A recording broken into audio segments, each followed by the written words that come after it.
So in part 3 of section 6.6, we move on to solving exponential equations. So I'm going to start numbering the types all over again because these are now exponential equations. So that's what we're going to focus on now.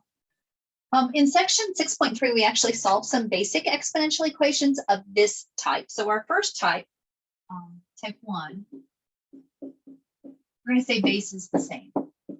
What we're really saying is that you can make the bases into the same. So as an example, we'll work problem 7, which says 5 raised to the 1 minus 3x is equal to 125. So again, our job is to make those bases into the same number, which we can do.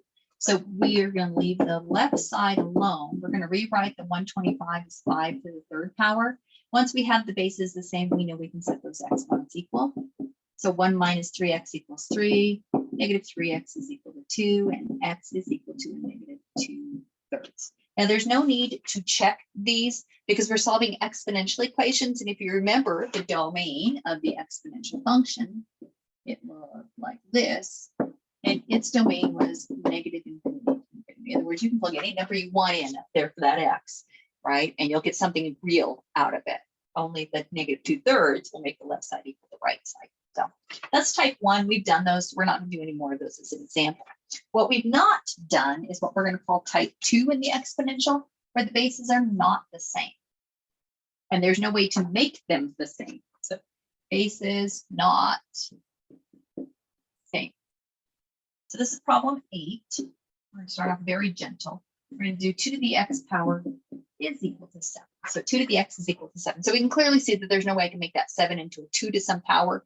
2 squared is 4. 2 cubed is 8, and skip right over 7. So it doesn't work. What we're going to do instead is actually take the log of both sides. And you can use the log of any base you want. I'm going to use log base 10 for this first example, but I'll switch back and forth between log base 10 and log base c, the natural logarithm.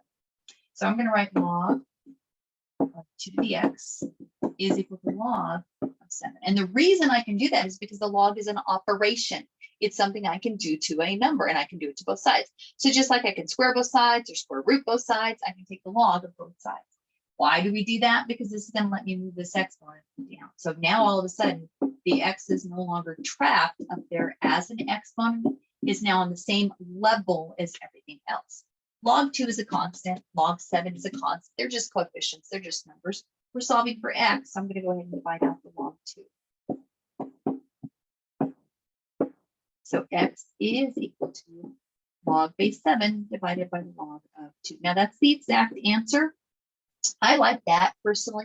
The online homework's going to have you take it to a decimal around, which is so many decimal places. So just take it to a decimal. Make sure when you put it into your calculator, you're closing with parentheses. Okay, now there is an alternative way of doing this. Remember I said you could use the log of any base. Well, why not use log base 2 or log base 7, which I could do. So I'm going to come back and rework it really quick. Normally I wouldn't work the problem twice, but I want you to see that this is an alternative method. So we're going to come and use log base 2 of 2 to the x is equal log base 2 of 7. So the only difference is instead of using a base 10, I'm using a base 2. Why 2? Because that's the base that has the variable exponent, has the exponent on it. When we do this, we know we can move the x out in front. We get log base 2 of 2 equals log base 2 of 7. But log base 2 of 2 is 1. So I'm done. X is equal to log base 2 of 7. That is numerically the same answer as this answer over here. In fact, if I use the change of base formula, I can convert this to this answer, or vice versa. I can take this answer and convert it to that one. I could have also used log base 7, and I'll get something that looks distinctly different, but is still the correct answer. So lots of ways to think about this from a logarithm point of view. So let's try another one. Each one's going to get a little more complicated.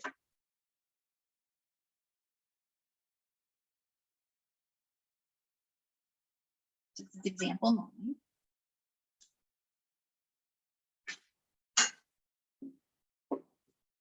Example 9 says we have 0.3.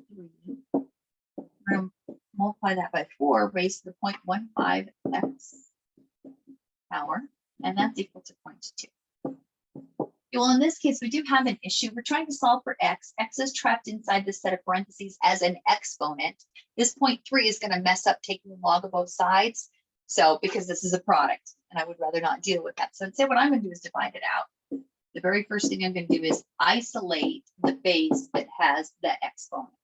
So that'll give me 4 raised to the 0.15x. That's going to be equal to 0.2 over 0.3. Wait a minute. If I multiply the numerator and denominator by 10 over 10, then that's going to be equal to 2/3, which is much easier to write than 0.2 over 0.3.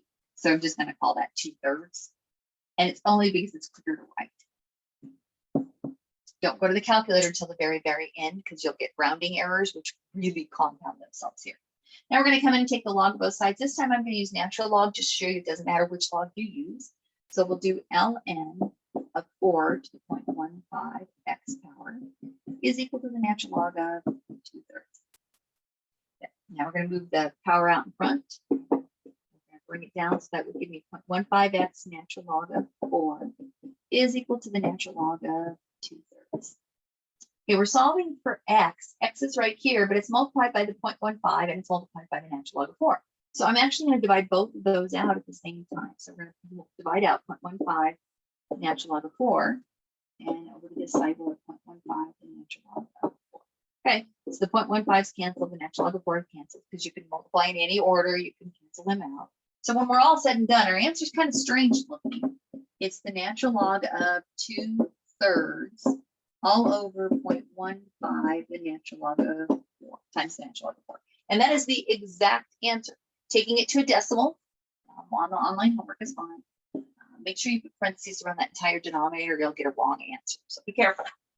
Use the calculator wisely. Okay, one more this time, where the bases are not the same.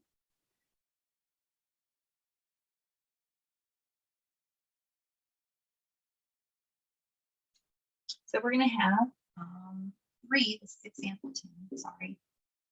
3 raised to the 1 minus 2x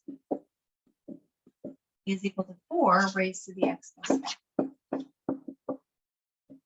Okay, we need to solve that. So again, there's no way to make a 3 into a 4 or 4 into 3 using a nice exponent. So we're going to come in and take the log of both sides. I'm going to use ln only because it's easier to write. Literally, it's just easier to write. So I'm going to have the natural log of 3 to the 1 minus 2x equals the natural log of 4 to the x plus 1. That lets me use the power rule and bring those exponents down. As I bring them down and put them in front, I'm going to make sure that I put them in a set of parentheses, and you'll see why in just a minute. So it's the entire x plus 5 is an exponent coming down times the natural log of 4. The parentheses are telling me my next step, which is to distribute. So we're going to distribute this natural log of 3 to both terms. And over here, we're going to distribute the natural log of 4 to both terms. So I'll have 1 ln of 3. I don't need to write the 1. I'm going to just for this first time. So that's 1 times the natural log of 3 minus 2x natural log of 3. That's equal to x times the natural log of 4 plus 5 natural log of 4. And again, each of these is a product. Well, we're solving for x. X is on 2 separate sides. I need all my x's on the same side. So I'm going to keep the x natural log of 4 on the right. I'm going to bring over the negative term to make it positive. 2x natural log of 3. That means I'm going to move the thing that doesn't have the x, the term without the x, that's the 5 natural log of 4, over to this side. So I have natural log of 3 minus 5 natural log of 4. So it's long, but it's all there. Okay, well, we're solving for x. X is in 2 separate terms, so we're going to factor it out. So we're going to pull the x out of the right side. That will leave me with a natural log of 4 plus 2 natural log of 3.